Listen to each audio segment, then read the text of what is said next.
Assalamualaikum warahmatullahi wabarakatuh.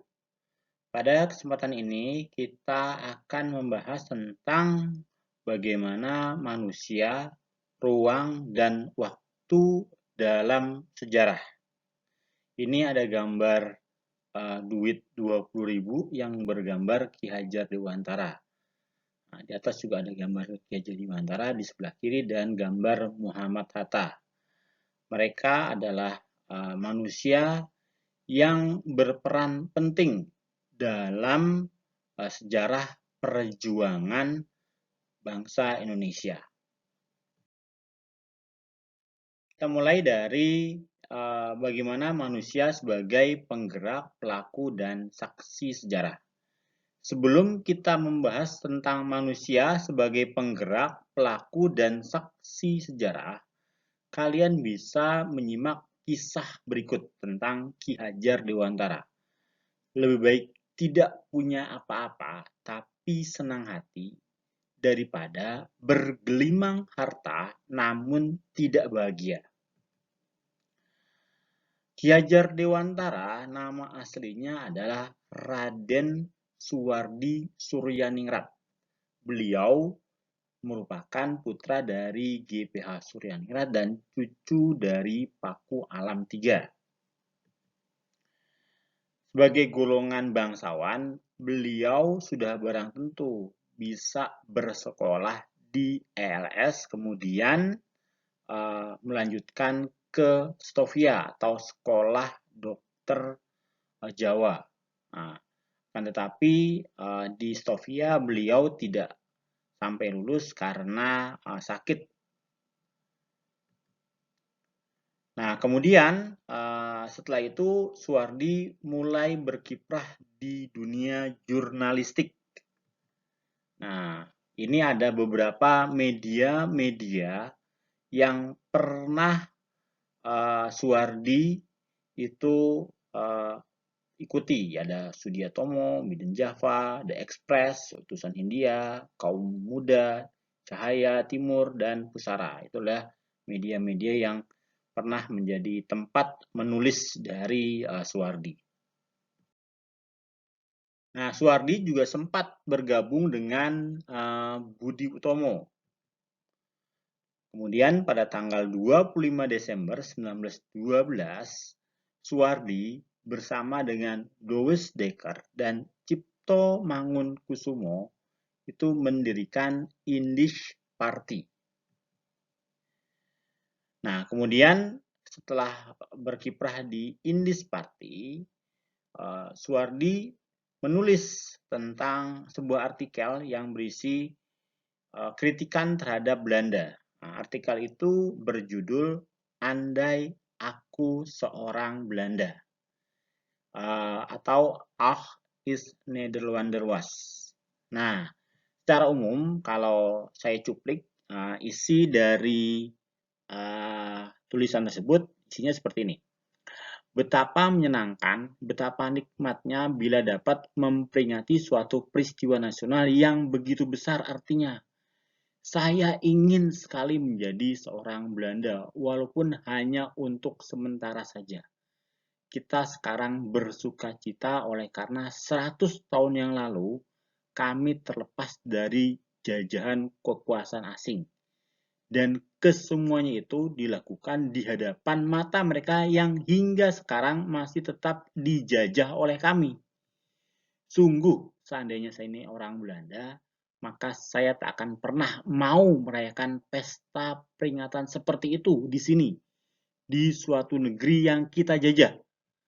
Berikan dahulu rakyat yang tertindas itu kemerdekaan, baru sesudah itu kita memperingati kemerdekaan kita sendiri.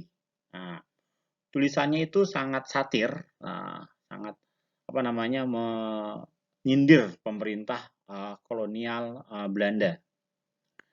Akhirnya pemerintah kolonial Belanda itu kemudian geram pada tanggal 18 Agustus 1913 berdasarkan surat keputusan Gubernur Jenderal, mereka diputuskan untuk ditangkap dan dibuang. Nah, kemudian mereka mengajukan permohonan supaya bisa dibuang ke Belanda. Nah, akhirnya disetujui dan akhirnya mereka pun dibuang ke Belanda. Selama pembuangan, Suwardi memanfaatkan masa-masa itu untuk mendalami masalah pendidikan dan pengajaran. Suwardi kemudian mendapatkan Europe's Act yang memungkinkannya bisa mendirikan lembaga pendidikan. Nah, sepulang dari pembuangan, Suwardi kemudian mendirikan perguruan taman siswa pada tahun 1922. Nah, pada umur 40, Suwardi kemudian memutuskan untuk menanggalkan gelar kebangsawanannya dengan mengganti namanya dari Raden Suwardi Suryaningrat menjadi Ki Hajar Dewantara. Nah, perjuangannya pun bergeser dari masalah politik ke masalah pendidikan. Tulisannya menjadi dasar-dasar dari sistem pendidikan nasional.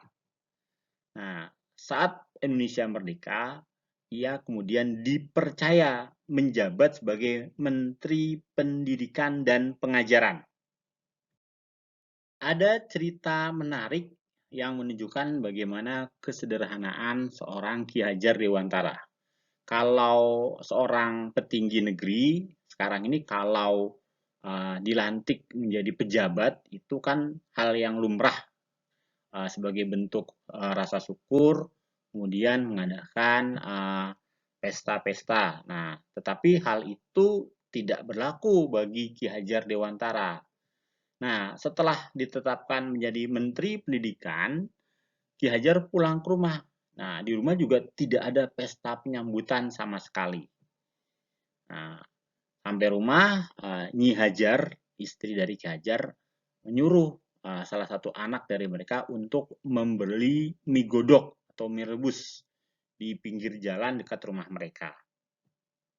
Nah, akhirnya mereka makan malam dengan menu serantang mie godok untuk sekeluarga. Nah, meskipun berasal dari keluarga bangsawan, kesederhanaan itu sudah menjadi bagian dari kehidupan Ki Hajar Dewantara. Kesadaran inilah yang membuat Ki Hajar tidak silau dalam memandang dunia, walaupun memiliki jabatan prestisius, yaitu sebagai menteri. Ada pernyataan menarik dari Ki Hajar Dewantara yang terpampang di Museum Sumpah Pemuda. Aku hanya orang biasa yang bekerja untuk bangsa Indonesia dengan cara Indonesia.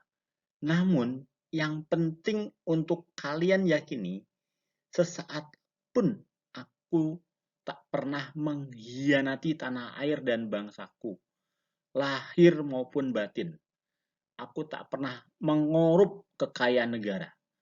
Aku bersyukur kepada Tuhan yang telah menyelamatkan langkah perjuanganku. Oke. Dari kata-kata ini kita bisa menggambarkan bagaimana idealisme dari seorang Ki Hajar Dewantara yang rela hidup sederhana, yang penting bisa tenang, tidak korup dengan kekayaan negara, dan selalu bersyukur kepada Tuhan. Nah, berkat perjuangan dan komitmennya terhadap pendidikan, Ki Hajar kemudian mendapat gelar Doktor Honoris Causa dari Universitas Gadjah Mada pada tahun 1957. Nah, 2 tahun berikutnya, sekitar pada tanggal 26 April 1959, Ki Hajar Dewantara meninggal dunia dan beliau kemudian dimakamkan di Yogyakarta. Nah, Ki Hajar ini memiliki semboyan dalam pendidikan, yaitu Ingarso Sungtolodo. Di depan seorang pendidik harus memiliki suri teladan atau contoh tindakan yang baik, ing matyo mangunkarso. Di tengah, guru harus menciptakan prakarsa dan ide-ide. Kemudian tut uri handayani. Nah, dari belakang harus bisa memberikan dorongan dan arahan. Nah, simbol tut uri handayani yang dipakai oleh Kementerian Pendidikan itu berasal dari salah satu semboyan Ki Hajar Dewantara. Nah, setelah kalian menyimak kisah tersebut, kita akan mempelajari bagaimana Ki Hajar Dewantara itu sebagai penggerak, pelaku, dan saksi sejarah. Ki Hajar Dewantara bersama Cipto Mangunkusumo dan Louis Dekker dikenal sebagai tiga serangkai. Ya, sudah barang tentu berarti mereka adalah pelaku, saksi, dan penggerak sejarah. Mereka mendirikan Indis Party, kemudian Koran The Express untuk menyebarkan media untuk menentang kebijakan pemerintah kolonial. Nah, tadi sudah kita bahas, salah satu tulisan dari Ki Hajar yang terkenal adalah ich Nederlander was, atau seandainya aku seorang Belanda. Nah, akibat tulisannya, Ki Hajar kemudian mendapat hukuman dibuang. Tapi walaupun dia dibuang, tidak membuat nyalinya menjadi ciut. Nah, beliau tetap mau berjuang demi ke bangsa dan negaranya. Nah, Ki Hajar Dewantara kemudian melanjutkan perjuangannya tidak melalui partai politik, tetapi melalui pendidikan dengan mendirikan Taman Siswa pada tahun 1922. Nah, salah satu tujuan dari pendidikan Taman Siswa adalah untuk mencerdaskan bangsa melalui akses dan kesempatan bagi rakyat dalam mendapatkan pendidikan. Oke, dari sini maka kita bisa mengambil kesimpulan bahwa Ki Hajar Dewantara dapat dimasukkan sebagai salah satu penggerak dalam sejarah Indonesia karena beliau bersama dengan Cipto Mangunkusumo dan Louis Dekker merupakan pendiri Indis Party. Beliau juga merupakan pendiri dari Taman Siswa. Bahkan pemikiran-pemikiran beliau masih digunakan sampai sekarang, khususnya dalam dunia pendidikan. Yang seperti kita terangkan tadi ada semboyan Ingaso Sungtulodo, Ingmatio Mangunkarso, dan Tuturi Handayani. Itu masih dipakai oleh Kementerian Pendidikan. Nah, kisah Ki Hajar Dewantara ini dapat menjelaskan bahwa beliau sebagai pelaku dan saksi sejarah karena beliau tahu persis bagaimana pendirian Indis Party, pendirian Taman Siswa, karena kan terlibat langsung. Jadi sebagai pelaku juga sebagai saksi sejarah. Kemudian pandangan hidup Ki Hajar Dewantara itu mempengaruhi tindakannya. Hal ini dapat kita lihat dari gaya hidupnya yang sejak awal itu kan selalu sederhana walaupun berasal dari keluarga bangsawan. Bahkan karena sederhananya dan saking merakyatnya, beliau berani menanggalkan gelar kebangsawanannya dan mengganti namanya menjadi Ki Hajar Dewantara. Dari sosok Ki Hajar Dewantara, kita ada sebuah suri tauladan yang bisa kita contoh, yaitu beliau berani memperjuangkan idealismenya meskipun harus ditangkap dan dibuang. Beliau dibuang ke Belanda, terpisah dari keluarganya, tidak ciut nyalinya sedikit pun. Nah, beliau juga sangat peduli dengan pendidikan karena beliau sadar bahwa untuk bisa memajukan bangsanya, membebaskan bangsanya, itu harus melalui pendidikan. Oke, berikutnya kita akan lanjut tentang manusia dalam kajian ilmu sejarah adalah sebagai subjek juga sekaligus sebagai objek. Ki Hajar Dewantara dan pahlawan bangsa lainnya itu merupakan contoh kajian ilmu sejarah sebagai subjek dan juga sebagai objek. Nah, dari sini kalian bisa belajar bagaimana orang-orang tersebut, tokoh-tokoh tersebut bisa berkontribusi bagi sejarah umat manusia. Ya, kalian bisa cari dari biografi tokoh-tokoh tersebut. Nah, manusia dengan segenap gagasan dan tindakannya adalah penggerak sejarah yang membawa perubahan di dalam masyarakat. Nah, ketika belajar tentang manusia sebagai penggerak, pelaku, saksi sejarah, kalian mengetahui manusia memiliki suasana kebatinan dan pemikiran. Nah, seperti Ki Hajar Dewantara tadi, dia kan suasana kebatinan dan pemikirannya kan sangat kentara, ya, sederhana, idealis, kemudian taat kepada Tuhan.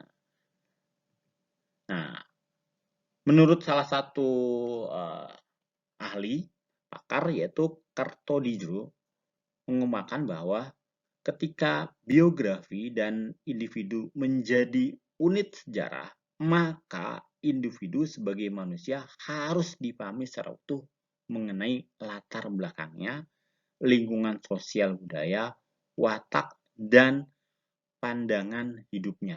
Jadi, setiap dari kita itu bisa menjadi unit terpenting dalam sejarah. Kalian bisa nanti akan menjadi tokoh-tokoh yang berperan bagi masa depan. Nah, ketika kalian nanti sudah menjadi tokoh, maka kalian akan dipahami kenapa kok bersikap seperti itu. Dilihat dari latar belakangnya, bagaimana lingkungan sosial budayanya, dan bagaimana pandangan hidupnya. Kira-kira seperti itu. Manusia juga dipahami dari ruang atau tempat peristiwa di mana mereka berada. Ruang atau tempat yang dimaksud adalah kondisi lingkungan, baik secara sosial, budaya, geografis, maupun ekonomi. Nah, ini ada gambar rumah Bung Hatta. Bung Hatta itu berasal dari Minang. Jadi, Soekarno itu berasal dari Jawa. Sudah barang tentu, karena berbeda asal-usul, pasti secara sifat itu pasti juga berbeda. Nah, makanya manusia bisa dipahami dari ruangnya. Oh, karena latar belakangnya seperti ini, maka akhirnya membentuk bagaimana pribadinya. Manusia dalam waktu adalah bagaimana sejarah manusia dipelajari, baik perkembangan, perubahan, keberlanjutan, dan keberulangannya. Oke, ini ada sosok Soekarno dari masa kecil, remaja, hingga menjadi presiden. Nah, itu gambar perkembangan dari sosok proklamator kita. Berikutnya, saya minta kalian untuk menyimak tulisan tentang Muhammad Hatta. Silahkan kalian simak tulisan ini. Nah, ini ada slide pertama. Ini slide kedua. Kalian bisa pause, kemudian kalian baca. Nah, ini juga masih tentang Muhammad Hatta. bagaimana kejujuran dan kesederhanaan dari Muhammad Hatta. Nah, setelah kalian membaca artikel di atas, tugasnya adalah kalian jawab pertanyaan ini. Nah, kalau tadi kan saya sudah memberikan contoh tentang sosok Ki Hajar Dewantara. Nah, sekarang untuk tugas kalian, kalian baca tentang Bung Hatta dan kalian jawab pertanyaan-pertanyaan ini. Berikutnya adalah tentang sejarah dalam dimensi ruang dan waktu. Dalam ilmu sejarah, dimensi ruang atau spasial merujuk pada tempat suatu peristiwa itu terjadi. Dimensi ruang juga menjelaskan tentang kondisi dan situasi suatu peristiwa terjadi. Nah, ini ada dua gambar. Di sebelah kiri adalah gambar monumen proklamasi, di sebelah kanan adalah gambar Rumah Soekarno di Jalan Pegangsaan Timur nomor 56 Jakarta.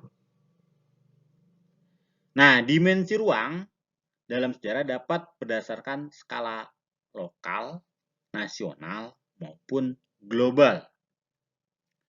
Lokasi atau wilayah kalian tinggal selalu memiliki sejarah lokal. Nah, ini ada gambar nih. Kalau kalian perhatikan, ini ada gambar Gedung Stovia. Nah, Gedung Stovia ini adanya di Senen, dekat rumah sakit Gatot Subroto.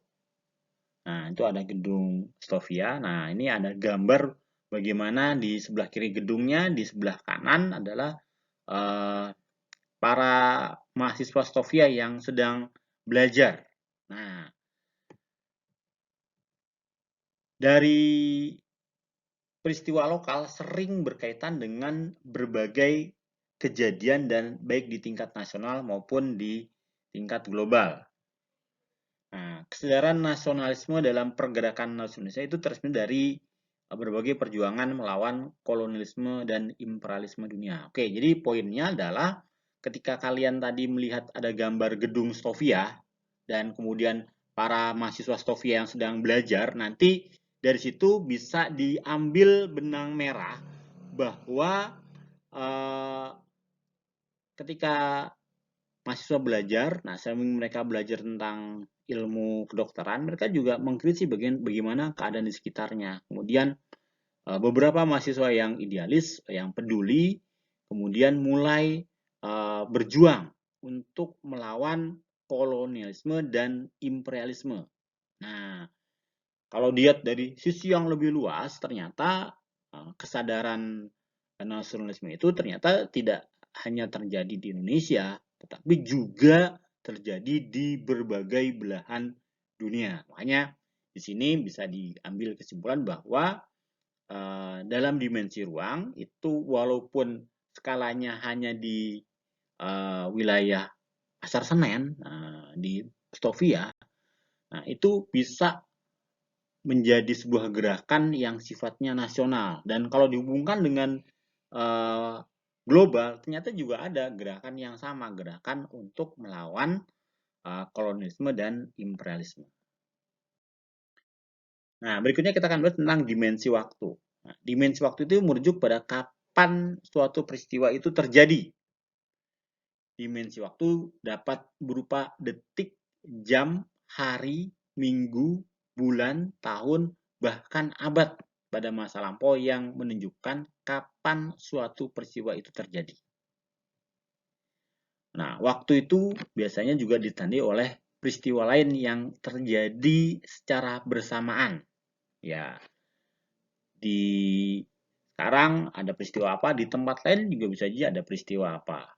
Nah, contoh misalnya ada pada masa lalu itu orang menandai waktu kelahirannya dengan sebuah peristiwa, misalnya gunung meletus ya. Karena kan orang-orang di masa lalu itu kan biasanya belum terlalu baik dalam pencatatannya sehingga kalau ditanya kapan lahirnya, oh pas waktu itu pas gunung meletus. Nah, kira-kira seperti itu tuh contohnya. Nah, ilmu sejarah ini sebenarnya mengkaji berbagai peristiwa dan manusia berdasarkan aspek waktu. Menurut Kunto Wijoyo, terdapat 4 hal yang dipelajari dalam sejarah dari segi waktu. Yang pertama, perkembangan, kesinambungan, pengulangan, dan perubahan. Nah, berkaitan dengan perkembangan dan kesinambungan, ilmu sejarah mempelajari bagaimana suatu peristiwa berkembang dan berkesinambungan dalam kurun waktu tertentu. Sementara itu, dilihat dari sisi pengulangan dan perubahan, ilmu sejarah juga mempelajari pola-pola pengulangan suatu kejadian atau peristiwa. Jadi bukan peristiwanya yang berulang. Peristiwanya tidak mungkin berulang, tetapi pola-polanya sangat mungkin berulang. Sehingga dari pola-pola itu menimbulkan sebuah perubahan. Ya, contoh. Jadi ya pengulangan polanya bisa kita lihat ketika tahun 1966 ada demonstrasi mahasiswa menentang Soekarno. Akhirnya Soekarno runtuh. Kemudian tahun 98 juga ada demonstrasi mahasiswa untuk menentang Soeharto. Akhirnya rejim Soeharto pun runtuh. Oke, jadi ada pengulangan pola. Sedangkan mahasiswanya berbeda antara mahasiswa tahun 1966 dan mahasiswa tahun 1998. Kira-kira seperti itu. Jadi yang dibahas tentang pengulangan pola yang bisa menyebabkan perubahan dalam suatu masyarakat. Nah, dalam ilmu sejarah itu terdapat periodisasi atau pembabakan waktu dengan tujuan untuk menjelaskan ciri-ciri tertentu yang terdapat dalam suatu periode sejarah. Nah, untuk periodisasi sejarah Indonesia itu dapat dibagi menjadi masa prasejarah, kemudian zaman kuno. Zaman kuno itu adalah zaman Hindu-Buddha. Kalian belajar tentang kerajaan seperti Sriwijaya, Majapahit, dan lain sebagainya. Kemudian zaman Islam. Nah, di sini kalian belajar tentang bagaimana kerajaan Demak, kerajaan Mataram, kerajaan Aceh, kerajaan Gua Talo, dan lain sebagainya. Kemudian zaman kolonial. Nah, zaman kolonial adalah zaman ketika bangsa Indonesia berada dalam penjajahan Belanda dan juga Jepang. Kemudian zaman modern adalah zaman ketika Indonesia merdeka, mulai dari 17 Agustus sampai dengan sekarang. Nah, menurut Kunto Wijoyo, sejarah adalah ilmu yang mengkaji tentang manusia, waktu, sesuatu yang memiliki makna sosial tentang suatu tertentu atau partikular dan terperinci. Nah, saya mencoba menggarisbawahi kata makna sosial. Makna sosial berarti kejadian atau peristiwa yang berdampak pada perkembangan dan perubahan suatu masyarakat. Contohnya, politik etis yang mulai dicetuskan pada tahun 1901 oleh pemerintah kolonial Hindia Belanda itu kemudian memberikan perubahan bagi kaum Bumiputra untuk bisa mengakses pendidikan yang sebelumnya hanya terbatas untuk golongan tertentu saja. Nah, di sini berarti ada makna sosial dari sebuah peristiwa sejarah. Oke, setelah kalian menyimak penjelasan saya minta kalian baca artikel tentang perjalanan tram di Surabaya. Nah, kalian baca ini artikel yang di slide pertama. Ini masih bercerita tentang tram juga, sama di Surabaya bagaimana perkembangannya dari zaman Belanda sampai sekarang. Nah, ini artikel berikutnya. Nah, setelah kalian menyimak artikel tersebut, silahkan kalian jawab pertanyaan-pertanyaan ini. Kalian cukup tulis jawabannya saja di buku tulis. Oke, sekian dulu yang bisa saya sampaikan. Kurang lebihnya mohon maaf. Wassalamualaikum warahmatullahi wabarakatuh.